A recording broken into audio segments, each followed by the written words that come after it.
Let's start with Randy Couture, the legend, who came in just for us. Randy, how are you? Good. How are you? I just called an audible. Why not? I could do that. I could do that, Randy, because I run this show. Thanks for doing this. Grab the mic right over there. Thanks so much for stopping by. How are you? Absolutely good. Thank you. This is great. I have a lot of questions for you, Randy, and I appreciate I'm happy to start the show with you right off the top. A couple days ago, I'm flipping through the channels, and I see Randy Couture on FS1, and I thought for a second the solar eclipse happened a little early. I thought I was in the twilight zone. How did you... I can't get on FS1 anymore. How did you get on FS1? You know what? I have no idea.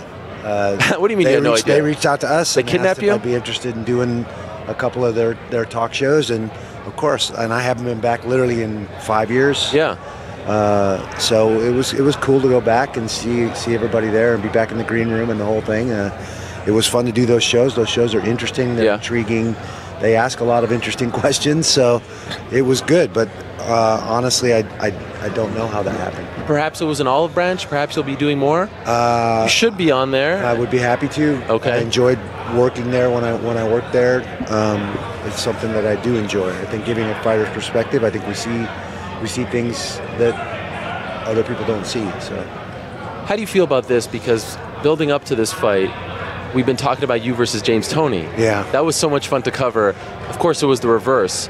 And no one thought that James had a chance in your fight, and a lot of people don't think Conor has a chance. Let me ask you this. Going into the James Toney fight, who has a better chance? Like, if we were to say, okay, these two fights are happening on the same night, Conor against Floyd in boxing, or James Toney in an MMA match 8 years ago now against you?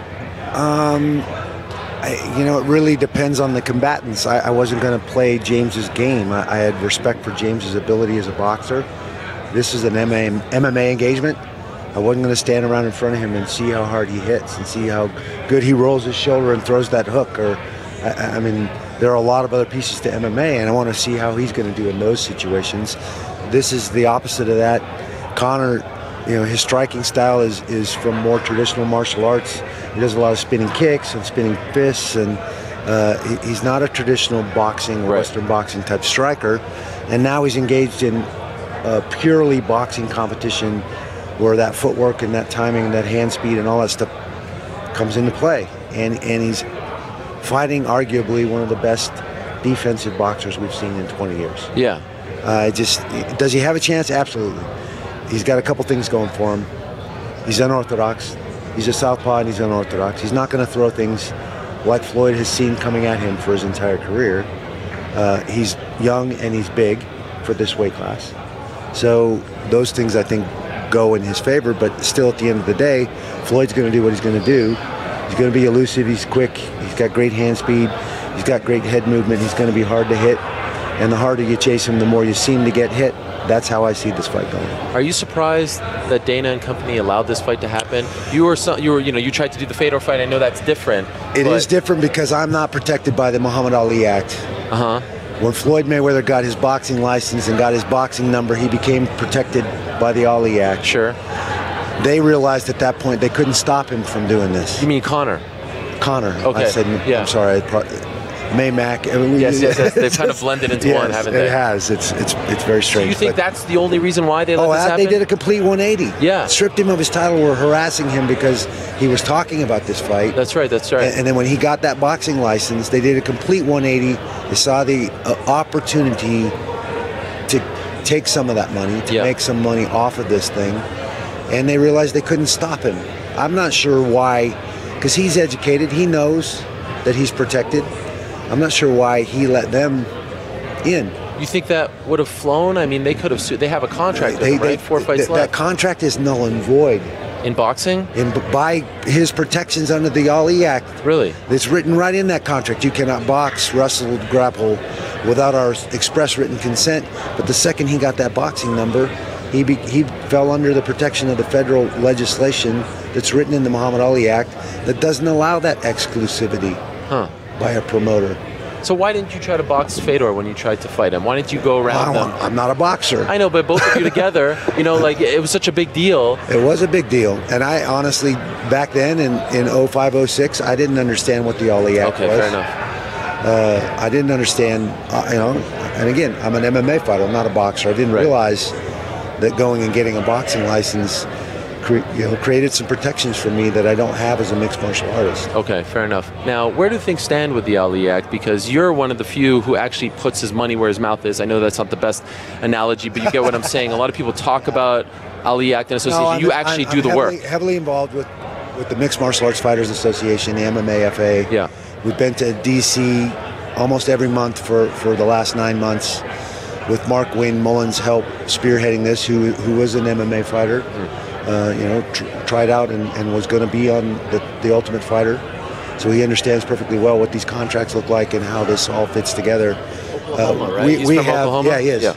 We have 36 congressmen now that are co-sponsoring the expansion. That's 16 more than the original act had when it passed in 2000. So I think we have some great momentum. Mark Wayne is a very smart man. He understands how all this works. It's been an eye-opener being on the Hill and talking to these people and trying to educate them about what mixed martial arts is going through and what's going on with the fighters in our sport. So, how soon do you think we can get this done in MMA? It looks to me like we're going to get to go before the entire Energy and Commerce Commission here in October. Oh, wow. So I spoke to a subcommittee back in December last year in the 113th Congress. We reintroduced the Expansion Act in the 114th Congress. We've since garnered a lot of momentum with the congressmen on both sides of the aisle. They understand the issues. They understand what's going on in our sport. And I think we're going to finally get to present this to the Energy and Commerce Commission to be voted on. And then it has to go to the House. Okay. So there's still a couple of steps. Yeah, we're still a ways away, but I think we've got some good momentum going in. I love that you're doing that. Please keep that up. It's important for the sport. Do you think we'll ever see an association of sorts, or do you think the sport is too fragmented? No, I think if we can continue to educate fighters, I mean, that's what we're doing. I needed to be educated myself. Like I said, in 0506, I didn't understand what the Ali Act was and what protections boxers were getting that we aren't getting because the act hasn't been expanded to cover all combative sports. So, there's an education process. It's a bit scary when your potential career is on the line.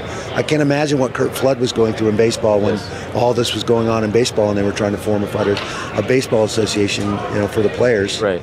And that's basically what we're in the process of, educating fighters, letting them know that if we come together, if we use our voice, that we have a lot of power.